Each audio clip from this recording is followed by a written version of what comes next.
ठीक है, तो चार्जेस का आइडिया बेसिकली तुम्हें ऑलरेडी क्लास 10th में एक ब्रीफ आइडिया तो है, करंट इलेक्ट्रिसिटी सभी लोगों ने पढ़ी हुई है। हम क्विकली थोड़ा सा रिकॉल भी करते हैं पीछे के पढ़े कंसेप्ट्स को, एंड देन फिर आगे कुछ चीज़ें हम लोग ऐड अप करेंगे, है ना।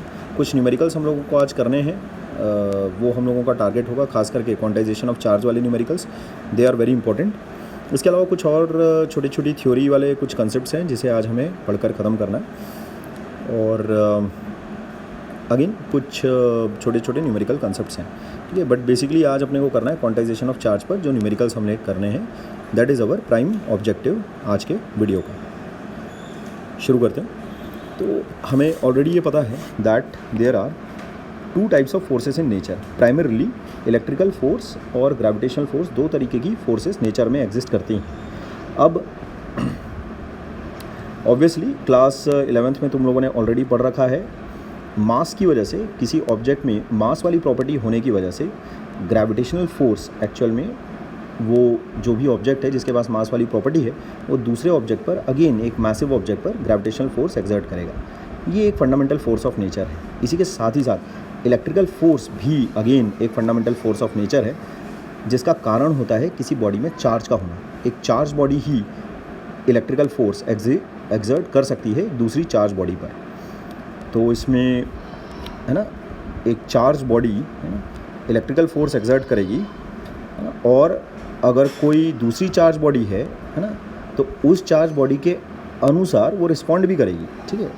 उसके द्वारा लगाई गई इलेक्ट्रिकल फोर्स की वजह से, है ना, चार्ज बॉडी रिस्पॉन्ड भी करेगी। तो अगेन कोई भी एक चार्ज बॉडी दूसरी चार्ज बॉडी पर इलेक्ट्रिकल फोर्स लगाएगी भी, और साथ ही साथ कोई चार्ज बॉडी है ना दूसरी चार्ज बॉडी के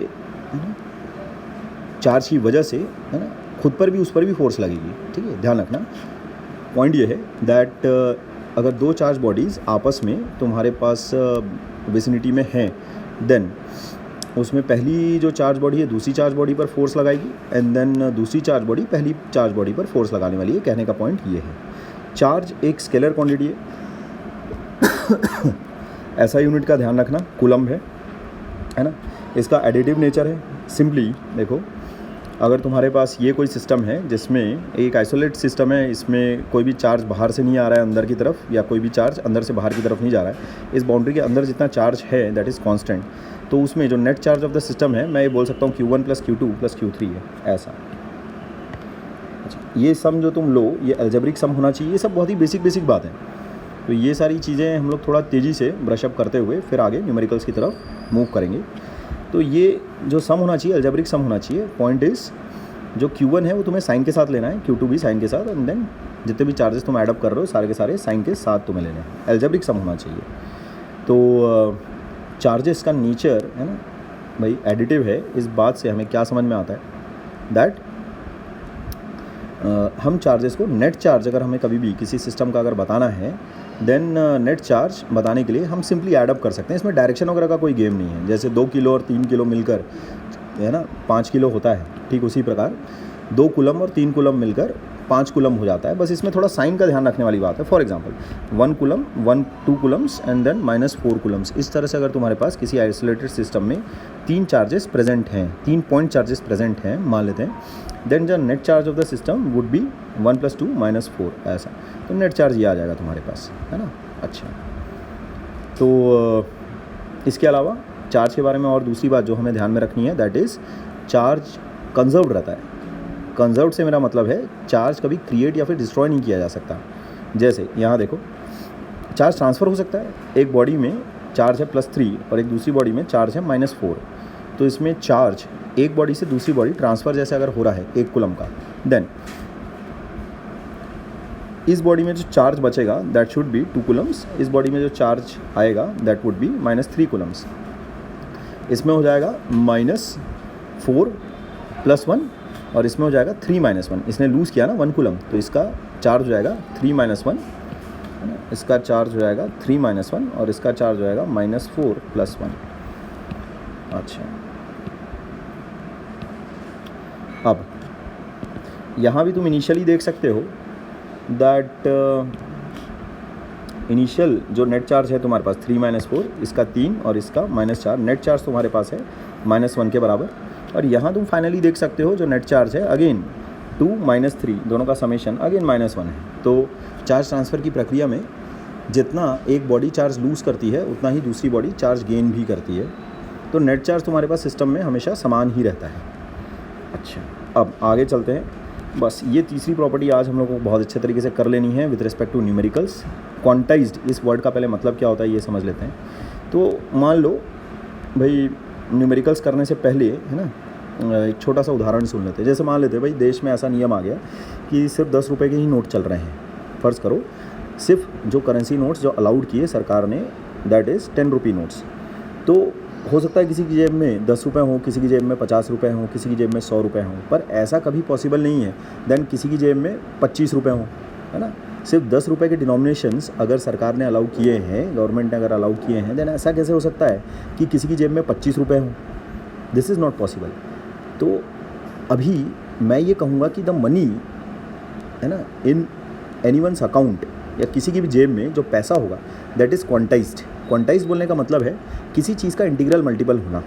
जैसे इस केस में जो पैसा है ना, क्योंकि सरकार ने सिर्फ 10 रुपये के नोट ही चलने के लिए अलाउ किए हैं, इसीलिए जो किसी की भी जेब में पैसा होगा वो या तो 10x1 होगा, या तो 10x2 होगा, या तो 10x3 and so on so fourth, है ना। अगर कोई करोड़पति भी है तो 1 करोड़ 2 करोड़ ऐसा हो सकता है, लेकिन 1 करोड़ 5 रुपये किसी के पास नहीं होंगे, क्योंकि 5 वाली चीज़ तो पॉसिबल ही नहीं हो सकती अगर सिर्फ 10 रुपये के ही अगर नोट अगर चालू हैं तो जब कभी भी कोई क्वांटिटी किसी एक दूसरे नंबर का इंटीग्रल मल्टीपल रहती है हमेशा, देन हम उस क्वांटिटी को क्वांटाइज्ड कहते हैं, है ना। यूनिट ऑफ क्वांटाइजेशन अभी इस केस में पैसे वाले एग्जांपल में 10 रुपये है ना, क्योंकि जो पैसा किसी की जेब में होगा, किसी के भी अकाउंट में होगा, that would be an integral multiple of 10। तो इसमें जो मेरा यूनिट ऑफ क्वांटाइजेशन है दैट इज़ 10, है ना। अच्छा, तो इसी प्रकार से इलेक्ट्रॉन्स के ट्रांसफ़र होने की वजह से ही किसी बॉडी में, अच्छा एक मिनट रुकते हैं, ये पहले निकल जाए।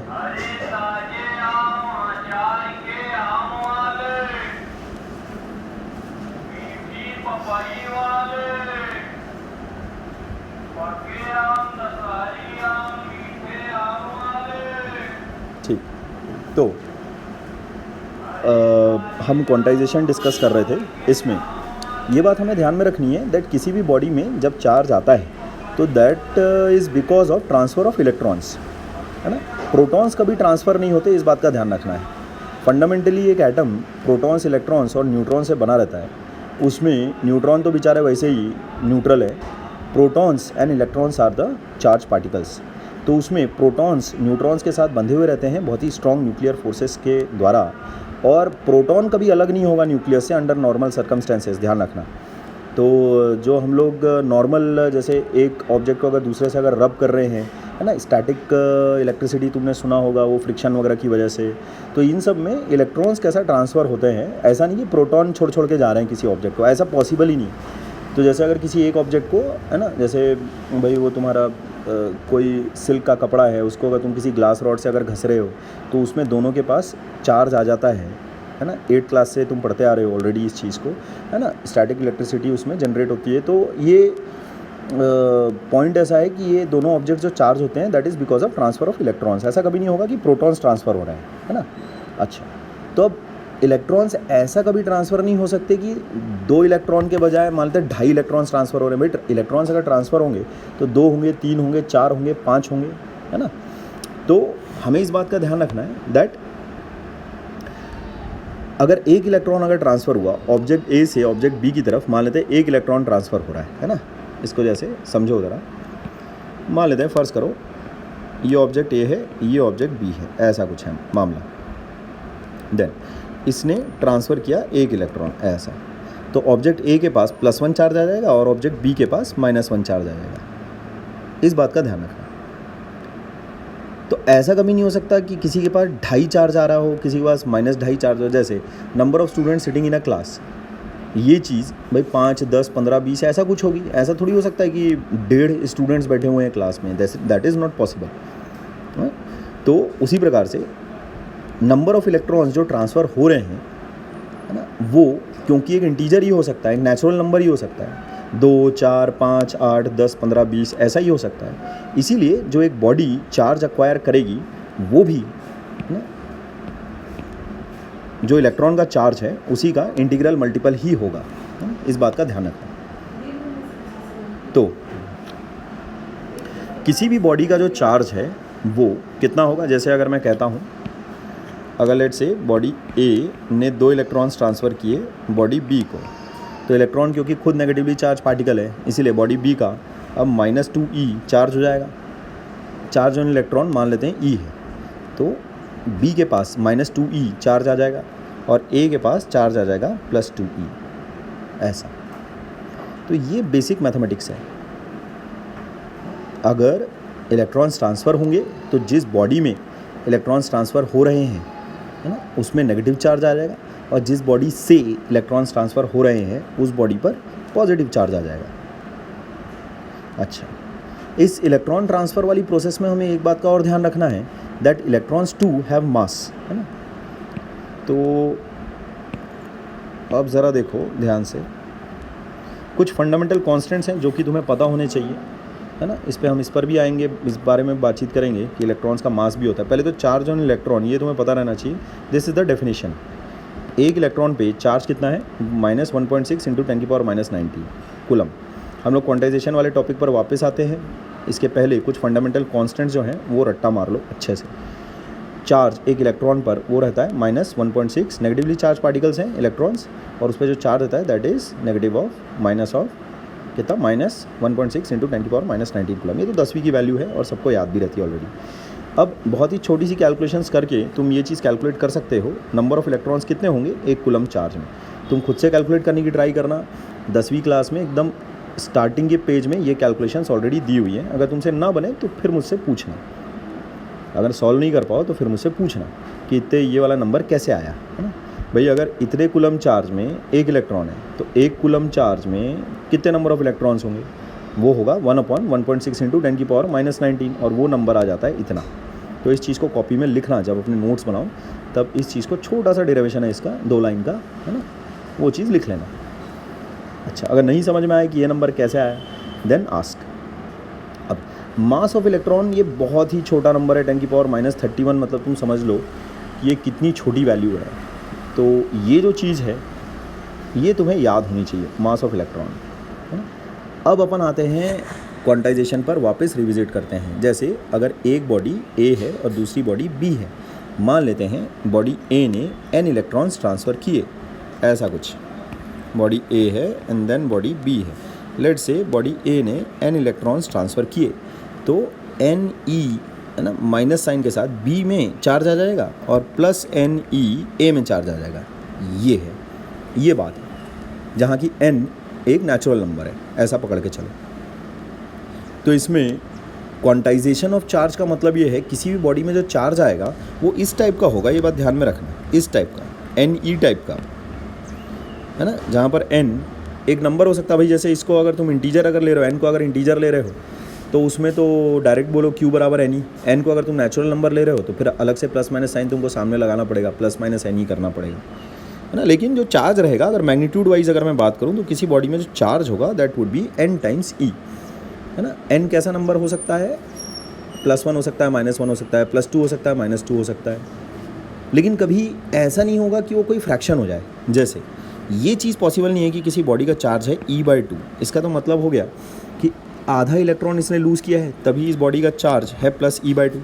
This is not possible. ये होता है क्वांटाइजेशन, यानी किसी भी बॉडी में जो चार्ज होगा वो Ne टाइप का होगा, यानी integral multiple of basic charge होगा। बेसिक चार्ज यहाँ पर लिया गया है चार्ज ऑन एन इलेक्ट्रॉन को, हाँ, वही 1.6 × 10⁻⁻⁹ कूलम।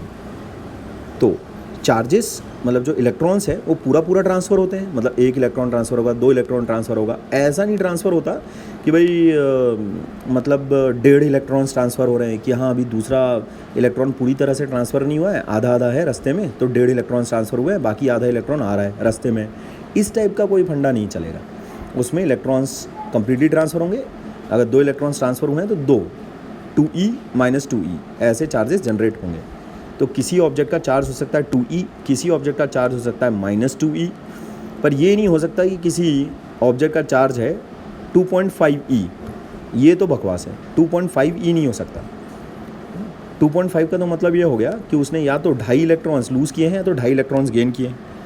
तो ये वाली बात नहीं हो सकती। ये वही बात हो गई जैसे अगर सिर्फ सरकार ने 10 रुपये के नोट अगर चलने दिए हैं तो किसी की जेब में 5 रुपये क्या कर रहा है, अगर सिर्फ 10 रुपये अगर चालू हैं तो किसी की जेब में 15 रुपये क्या कर रहा है, 18 रुपये क्या कर रहा है। ये सब तो डिनोमिनेशंस, ये सब तो पैसे की वो वैल्यूज़ हैं जो कि पॉसिबल ही नहीं है ना। दिस इज़ नॉट पॉसिबल कि किसी की जेब में इतने पैसे हों।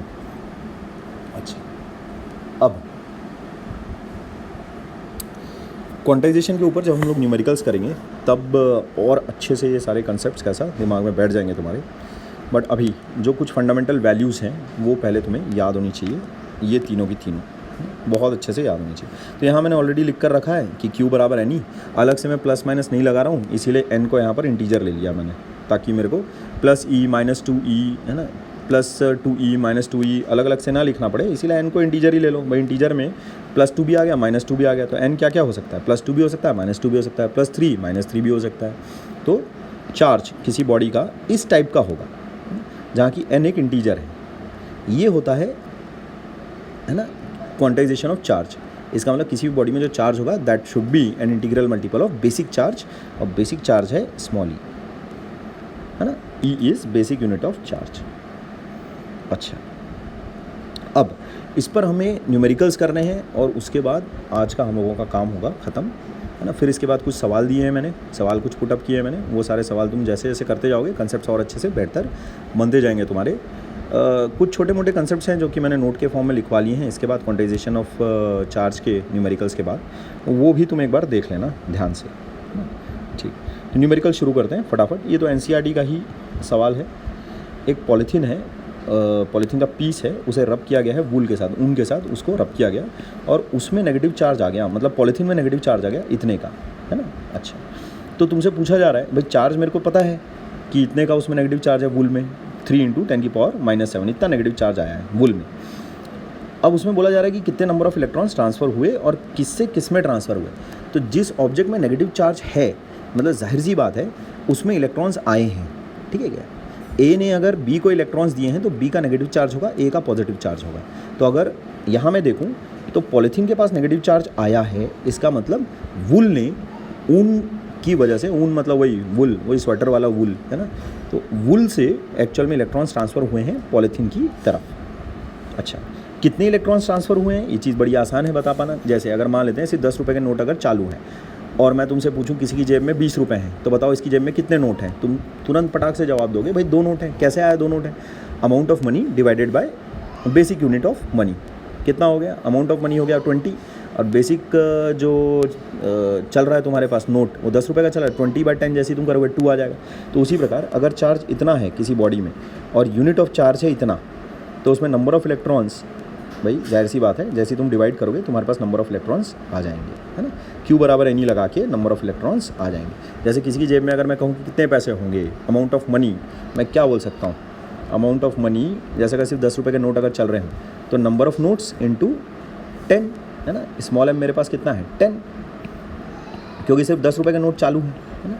तो उसी प्रकार से किसी बॉडी में चार्ज कितना है ना, मान लेते हैं उसके पास n नंबर ऑफ़ इलेक्ट्रॉन्स है ना, या तो ट्रांसफ़र हुए होंगे या तो आए होंगे कहीं से, और एक इलेक्ट्रॉन का जो चार्ज है बेसिक यूनिट ऑफ चार्ज ऐसा, ठीक।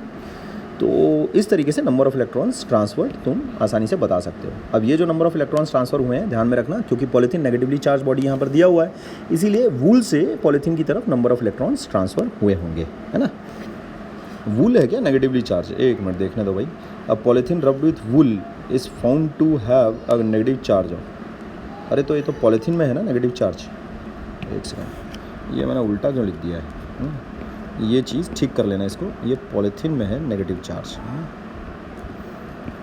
पॉलीथीन में है ये नेगेटिव चार्ज, ठीक है। लिखने में थोड़ा अंग्रेज़ी पढ़ने में थोड़ा बहुत ऊपर नीचे हुआ है।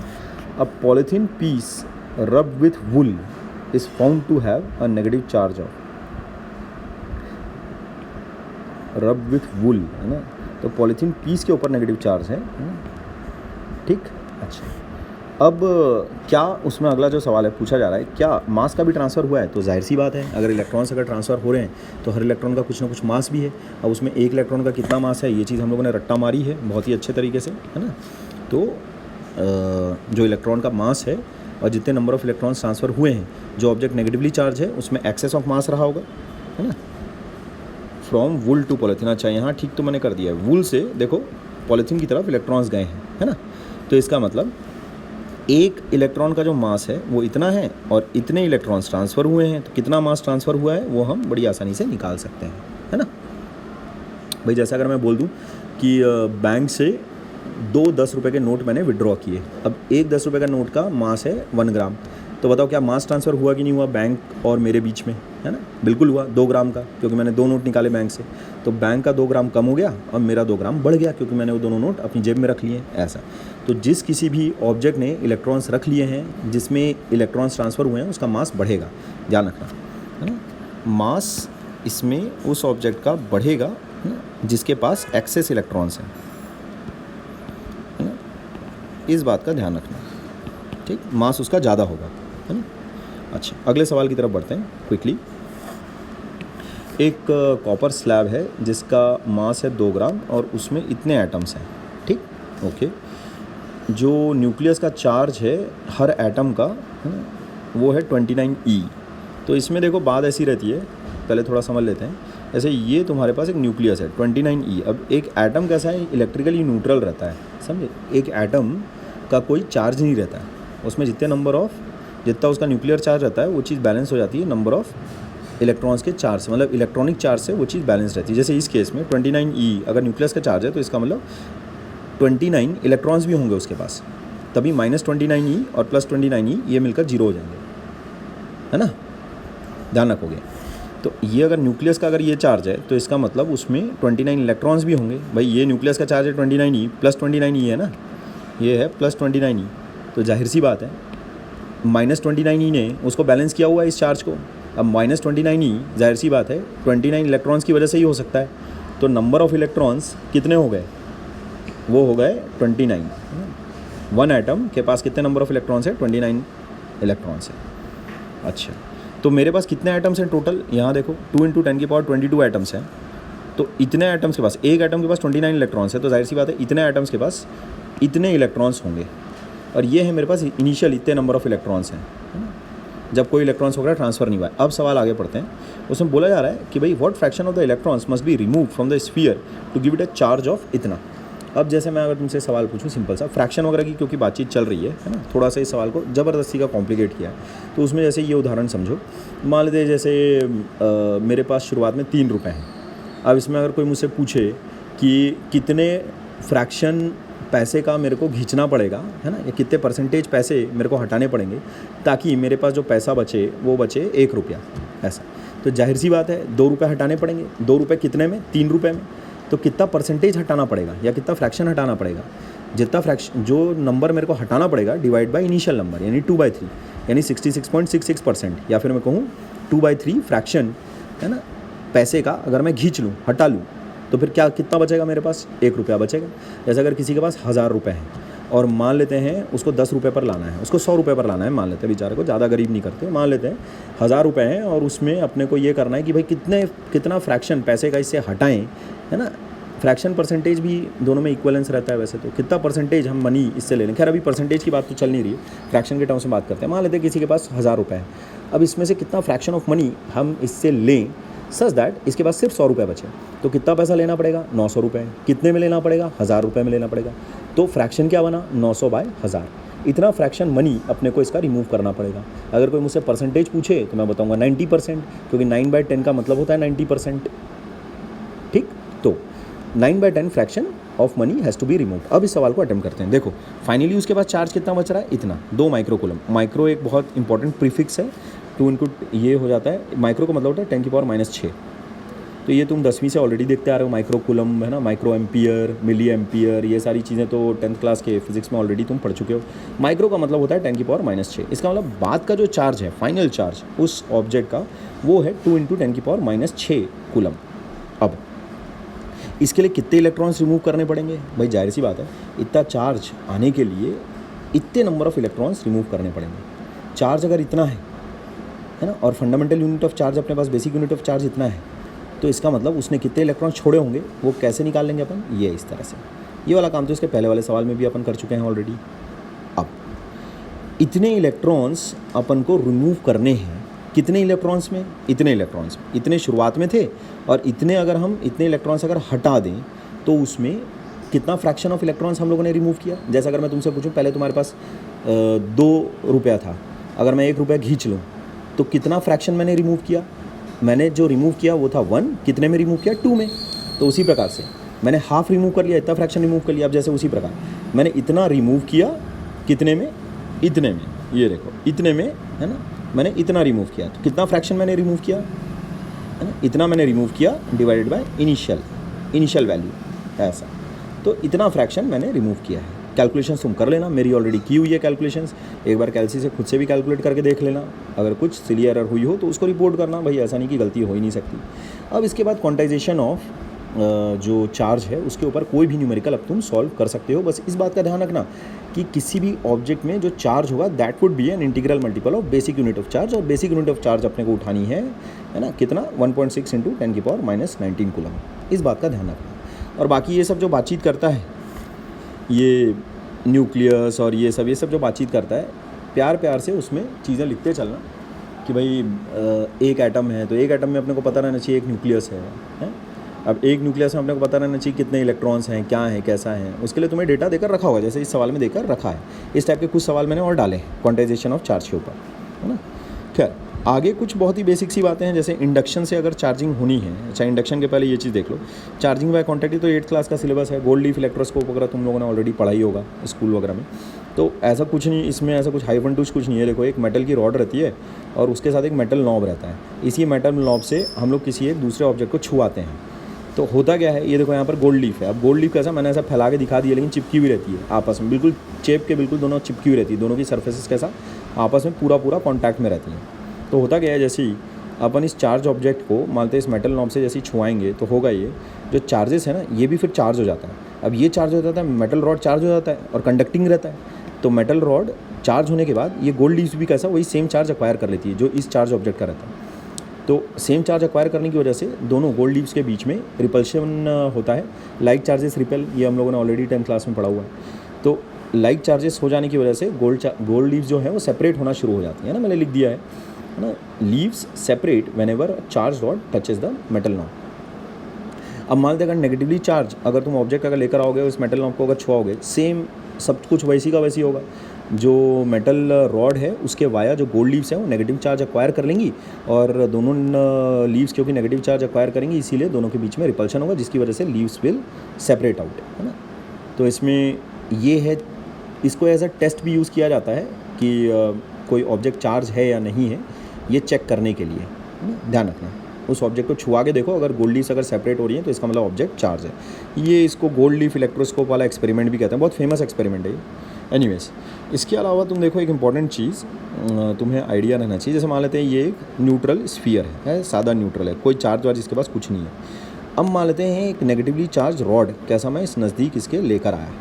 तो अब जब मैं नज़दीक लेकर आऊँगा तो ध्यान रखना, जैसे इसका -3 चार्ज मैंने यहाँ पर दिखाया, तो क्या होगा, जो नेगेटिव चार्ज है वो अट्रैक्ट करेगा पॉजिटिव चार्ज को, तो इसके कोने कोने में, इसकी सरफेस में पॉजिटिव चार्ज 3 ठोक आके जमा हो जाएगा, समझे।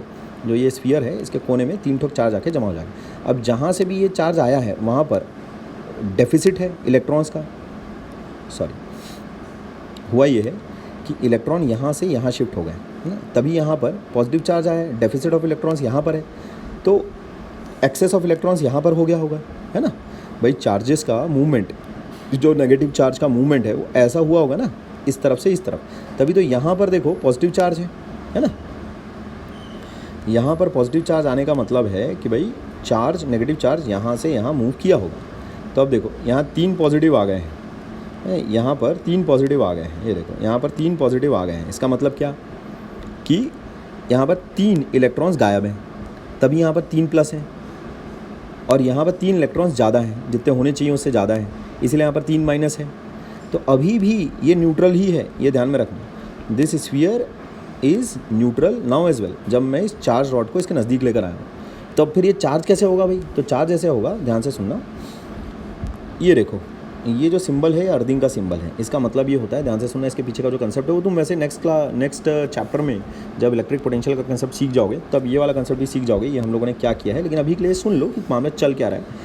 इसमें होता ये है, अगर कभी भी तुम वायर से किसी कंडक्टर को और अर्थ को अगर टच करवा दोगे तो मेरा स्टेटमेंट ध्यान से सुनना, जो अर्थ है उसका बहुत बड़ा रेडियस होने की वजह से उसका जो पोटेंशियल है ना वो ज़ीरो रहता है। तो जिस भी वायर से तुम अर्थ को टच कराओगे किसी ऑब्जेक्ट को, जब तुम कांटेक्ट में लेकर आओगे अर्थ के वायर, तो क्या होगा, ये वाला जो साइड टच में आया ना, ये वाले साइड से जो भी उसके आउटर सरफेस पर जितना भी चार्ज था वो सारा का सारा चार्ज अर्थ की तरफ, अंदर की तरफ घुस जाएगा। ये ध्यान में रखना, जो भी एक्सेस चार्ज है जो इस सरफेस पर जमा होगा इस स्फीयर के, वो सारा का सारा एक्सेस चार्ज यहाँ पर घुस जाएगा। अब ये वाला चार्ज क्यों नहीं घुस रहा है ये अर्थ में? इसीलिए क्योंकि यहाँ पर देखो रॉड अभी भी बना हुआ है। यहाँ जो तुम्हारे पास रॉड है ना, ये अभी भी बना हुआ है। ये जो रॉड है ये अभी भी बना हुआ है, नेगेटिव चार्ज वाला जो रॉड है अभी भी बना हुआ है। तो इसके अट्रैक्शन की वजह से, इस रॉड के अट्रैक्शन की वजह से यहाँ पर देखो कुछ पॉजिटिव चार्जेस तुमको दिख रहे हैं। तो ये वाला जो चार्ज है ये इसीलिए अर्थ की तरफ नहीं फ्लो कर रहा, बिकॉज ये कैसा बाहर की तरफ है इस स्फीयर के, और इससे इसके साथ अट्रैक्शन में है, तो ये इधर नहीं भग रहा है। तो सिर्फ इस तरफ वाले जो मुंह के, जो इस तरफ वाले साइड के जो चार्जेस होंगे बाहर की तरफ स्फीयर के, है ना, वो कैसा अंदर भग जाएंगे अर्थ के। तो इस तरफ देखो चार्जेस बच गए हैं अभी भी। ये चार्जेस ऐसा नहीं कि उछल उछल के इसकी तरफ आके घुसने लगेंगे, ऐसा नहीं होगा। ये चार्जेस रिसाइड करेंगे on the surface of the sphere, ठीक है। बट अब देखो ये जो स्फीयर है, अर्थिंग करने के बाद वायर से किसी ऑब्जेक्ट को छुआना, है ना, जिसका एक कोना अर्थ में घुसा हुआ हो, उसको अर्थिंग कहते हैं। तो एक तरफ स्फीयर के इस तरफ देख रहे हो तुम पॉजिटिव चार्ज है ना, और मैंने यहाँ पर जानबूझ के सिर्फ 2 ही पॉजिटिव चार्जेस बनाए हैं, इसीलिए बिकॉज पहली बात तो अब चार्ज तो हो गया है, यहाँ पर मैंने 2 ही चार्जेस बनाए हैं। तुम्हारे मन में एक प्रश्न आना चाहिए कि भाई मैंने यहाँ पर 3 क्यों नहीं बनाए। ऐसा इसीलिए क्योंकि ऐसा हर बार ऐसा होगा कि तीनों के तीनों जो चार्जेस हैं वो ऐसा घुस जाएँ अर्थ में, ऐसा नहीं होगा। जो यहाँ पर जो एक्सेस चार्ज है ना 3 का 3, ऐसा नहीं होगा कि हर बार ये तीनों के तीनों चार्जेस ही घुस जाएँ अर्थ में, है ना। कभी हो सकता है 2 चार्ज घुसेगा, कभी हो सकता है 1 चार्ज ही घुसे, है ना। तो चार्जेस कैसा ऐसा फ्लक्चुएट करते रहते हैं, ठीक है। तो इसमें इस बात का हमें ध्यान रखना है, अर्थ में कितने चार्जेस समा रहे हैं। ये हो सकता है 1 हो, 2 हो, 3 हो, लेकिन 4 तो नहीं हो सकते। 1, 2 ऐसा कुछ हो सकता है ना। तो इसीलिए मैं ये कह रहा हूँ, मान लीजिए जैसे अगर 2 ही चार्ज लेट से अर्थ की सरफेस में गए, तो फिर 2 ही चार्जेस गए ये वाले, तो ये वाला जो माइनस है ये क्या करेगा, इस वाले प्लस के साथ जाके भिड़ जाएगा, न्यूट्रल हो जाएंगे ऐसा। तो अब देखो इसके पास +2 चार्ज आया है, तो जो चार्ज फ्लो हुआ अंदर की तरफ वो कितना चार्ज फ्लो हुआ, देखो इलेक्ट्रॉन्स कितने गए, 2 नेगेटिव चार्ज कैसा जाके अर्थ में घुस गया सीधा, ठीक है, सिर्फ 2 ही घुसा। तो इसका क्या हुआ भाई, ये तीसरे वाले का क्या हुआ, ये जो तीसरा वाला नेगेटिव था ये अर्थ में तो गया नहीं, तो ये क्या करेगा, इस वाले जाके प्लस से मिल जाएगा और आपस में दोनों मिल के फिर टस 0 0 ऐसा 0 हो जाएगा ऐसा, है ना भाई। प्लस माइनस अगर जाके अगर मिल गए तो प्लस माइनस ये कितना हो जाएगा, +1 -1 कितना हो जाएगा 0, और ये वाले दोनों तो अर्थ में चले गए। तो अब इस स्फीयर के पास ये दोनों प्लस वाले बचे। तो इसमें ये बात ध्यान में रखना कि जो चार्ज फाइनल चार्ज जो आएगा, ये लेट से आ रहा है Q2, अच्छा इसको नाम दे लेते हैं अपन Q2। इसके पास चार्ज कितना बचा, नाम हम लोगों ने दिया नहीं है क्या, अच्छा Q1 चार्ज, हाँ ठीक है। Q2 चार्ज तो ये है, जो रॉड का जो चार्ज था इनिशियल चार्ज वो था Q2, और जो स्फीयर पर जो चार्ज आया let's say that is Q1, final charge जो आया दैट इज़ Q1। यहाँ पर घिंचाएगा तो सही, ये देखो ध्यान से इस चीज़ को समझो, जो घिंचाने वाला जो चार्ज है वो तो रहेगा Q2 ही।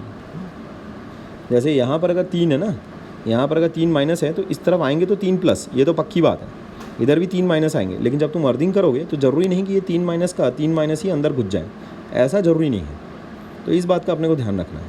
अच्छा बस अब आखिरी एक बात, ये चार्जिंग बाय कॉन्टैक्ट वाली चीज़ तो अपन कर चुके हैं। एक छोटा सा सवाल है यहाँ पर, एक कॉम्ब है, उसको अगर अपन गीले बालों में अगर चलाते हैं तो फिर वो पीस ऑफ पेपर को अट्रैक्ट नहीं करता है, ऐसा क्यों, है ना। या फिर रेनी डे पर, या फिर अगर मान लेते हैं बाल अगर गीले हैं तो उसमें फिर वो जो बाल हैं अगर उसमें अपन कंघी घस के अगर फिर कंघी से अगर टच करने की कोशिश करें ना, अगर अट्रैक्ट करने की कोशिश करें पीसेस ऑफ पेपर को, तो वो जो कंघी है वो अट्रैक्ट नहीं करेगी पीसेस ऑफ पेपर को। ऐसा क्यों? तो उसका रीज़न यहाँ पर लिखा हुआ है, जो वेट हेयर है उसमें फ्रिक्शन काफ़ी कम रहेगा। अब फ्रिक्शन कम रहेगा तो जो इलेक्ट्रॉन्स का ट्रांसफ़र है वो उतना अच्छा नहीं होगा। इलेक्ट्रॉन्स का ट्रांसफ़र उतना अच्छा नहीं होगा तो फिर लगभग ना के बराबर ही अट्रैक्शन होगा पेपर का, बिकॉज फिर वो जो वो कॉम्ब है वो उतना अच्छे से चार्ज नहीं होगी, है ना। तो ये कारण है। इसमें दो वर्ड्स इस्तेमाल हुए हैं तुम्हारी किताब में, कंडक्टर और एक इंसुलेटर। इंसुलेटर और डाइलेक्ट्रिक सेम ही चीज़ है, उनमें फ्री चार्ज कैरियर्स यानी फ्री इलेक्ट्रॉन्स नहीं है डाइलेक्ट्रिक या इंसुलेटर में, और जो कंडक्टर है उसमें फ्री चार्ज कैरियर्स होंगे मौजूद, फॉर एग्जांपल आयरन, सिल्वर, और यहाँ पर डाइलेक्ट्रिक या फिर इंसुलेटर के एग्जांपल्स मैंने लिख कर दिए हुए हैं। अच्छा, इसके बाद यहाँ पर कुछ ऑब्जेक्टिव सवाल हैं तुम्हारे करने के लिए, इनको अटेम्प्ट कर लेना बढ़िया से। 6 ऑब्जेक्टिव्स हैं एंड कुछ न्यूमेरिकल्स हैं, ये तुम्हें आज के दिन अटेम्प्ट कर लेने हैं बढ़िया से और लेकर आना है चेकिंग के लिए। ओके देन, अभी रोकते हैं। ये नोट्स वगैरह सब कुछ तुम्हें मिल जाएगा बढ़िया से, सारी चीज़ें जितना भी कुछ मैंने डिक्टेट किया है सब कुछ अपनी कॉपी में अच्छे से नोट डाउन कर लेना। इन सवालों को अटेम्प्ट करके फिर, है ना, चेकिंग आज के आज ही करवा के ख़त्म करो। Okay then.